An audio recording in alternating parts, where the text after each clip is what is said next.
इसके अलावा जल जल वगैरह तो पहुँचेगा ही नहीं ना, तो फिर भी चलो प्रयास करना चाहिए इंसान को। तो वैसे तो इसके लिए स्पेशल टीम होती है, लेकिन अगर किसी के घर में लगी है तो वो टीम का वेट तो नहीं करेगा ना, तो खुद के उपाय के लिए ऐसे इसको ब्लैंकेट डाल के भिगोए हुए पानी से भिगोकर ब्लैंकेट डालकर आग को बुझाया जा सकता है, लेकिन सावधानीपूर्वक करने वाले काम हैं ये, ठीक है। उसके अलावा श्रेणी सी की अग्नि को बुझाने के लिए, क्योंकि इसमें क्या है, विस्फोट का खतरा भी, जैसे जैसे आग बढ़ेगी वैसे वैसे टेम्परेचर बढ़ेगा, टेम्परेचर बढ़ने की वजह से गैस सिलेंडर फटने का ज़्यादा डर रहता है, इसलिए इससे बच कर रहना होता है, ठीक है। तो इसको, ये बहुत ही रिस्की है, इससे बचना ही चाहिए, ज़्यादा हो इसलिए सेफ्टी रखो, जब भी यूज में नहीं हो सिलेंडर ऑफ करो, रेगुलेटर ऑफ किया, अपना काम ख़त्म होता ही बस, ठीक है। तो इसके अलावा इसमें शमन के लिए शुष्क पाउडर युक्त अग्निशामक यंत्र काम में ला सकते हैं, ठीक है। उसके बाद में आती है श्रेणी डी अग्नि।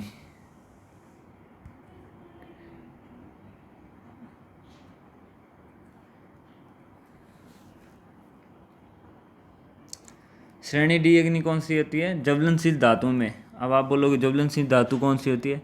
सभी धातुएं ज्वलनशील होती है, लेकिन उसका एक निश्चित टेम्परेचर होता है, लेकिन कुछ ऐसी धातुएं हैं जो बहुत ही जल्दी आग पकड़ती है। जैसे कौन कौन सी? Aluminium, magnesium, potassium, sodium. ये क्या है? ये बहुत ही जल्दी आग पकड़ने वाली। सोडियम को तो अगर आप जल में डाल दोगे ना तो तुरंत वो आग पकड़ जाएगा, अगर अधिक मात्रा में डाल दिया तो तुरंत आग पकड़ जाएगा, ठीक है। तो सोडियम तो हवा के संपर्क में आने से भी आग पकड़ लेता है, ऐसा तत्व है। इसको मिट्टी के तेल में डाल के रखते हैं, तो इनमें लगी आग, आदि में लगी आग। ऐसे और एग्जाम्पल बहुत है, लेकिन ये समझने के लिए सिर्फ इतना ही काफ़ी है आपको, ठीक है। इनमें लगी आग कौन सी होती है? डी श्रेणी की आग। और इनके शमन के लिए क्या है, मैं पूरा नहीं लिखाऊंगा कि अग्निशामक यंत्र, मैं सिर्फ शॉर्ट में लिखा रहा हूँ, इसके आगे जोड़ लेना, ठीक है। DCP ड्राई केमिकल पाउडर और CO2 युक्त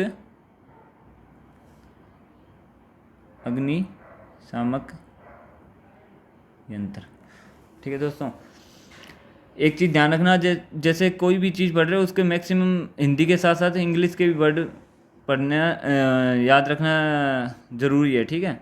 जैसे अब अग्निशामक यंत्र को इंग्लिश में क्या बोलते हैं पता है? क्योंकि इनके क्या है, जब एग्ज़ाम होते हैं ना तो एक अलग सी लैंग्वेज आती है हिंदी की, तो आप समझ नहीं पाओगे। तो अग्निशामक यंत्र को बोलते हैं एक्सटिंग्विशर, ठीक है, एक्सटिंग्विशर,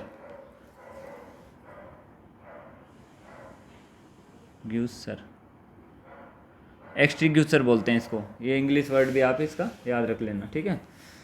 उसके बाद में आती है श्रेणी ई अग्नि। कौन सी होती है श्रेणी ई अग्नि? बताया ना मैंने आपको, श्रेणी ई अग्नि, ई श्रेणी की अग्नि। ई श्रेणी अग्नि कौन सी होती है दोस्तों? ई श्रेणी की अग्नि वो होती है जो वैद्युतिक उपकरणों में लगी होती है।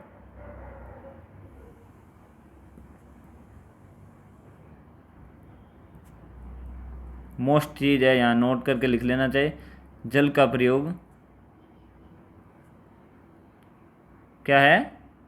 निषेध, वरना वहीं चिपक जाएगा, ठीक है। आग बुझाने के चक्कर में खुद ही चिपक जाएगा, तो ऐसा नहीं करना है।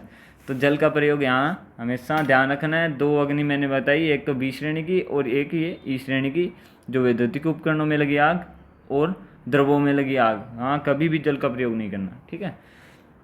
ये होगी ई श्रेणी की आग। तो इसको बुझाएंगे कैसे? तो शमन इसका कैसे करते हैं?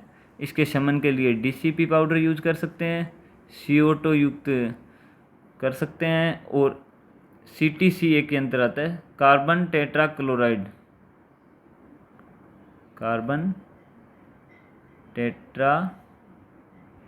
क्लोराइड युक्त अग्निशामक यंत्र।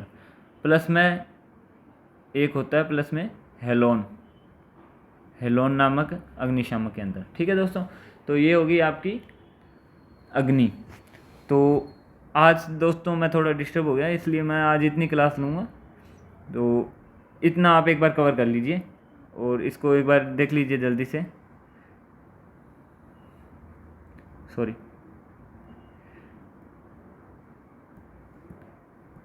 कहाँ से स्टार्ट किया था हमने?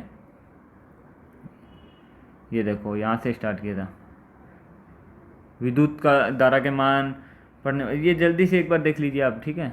मैं थोड़ा दिखा देता हूँ आपको। उसके बाद में मनुष्य शरीर का जो है प्रतिरोध वो बताया मैंने आपको। उसके बाद में अग्नि बताई, अग्नि क्या होती है, किन किन कारकों से मिलकर अग्नि लगती है। उसके बाद में अग्नि की श्रेणियाँ मैंने शॉर्ट में बताई आपको कौन, ठीक है? उसके बाद में मैंने आपको अग्नि का पूरा चैप्टर, ये हो गया है टॉपिक। अग्नियाँ जो आग है उसका टॉपिक कंप्लीट हो चुका है और इससे क्वेश्चन भी आते हैं दोस्तों, तो इसको अच्छे से पढ़ लेना।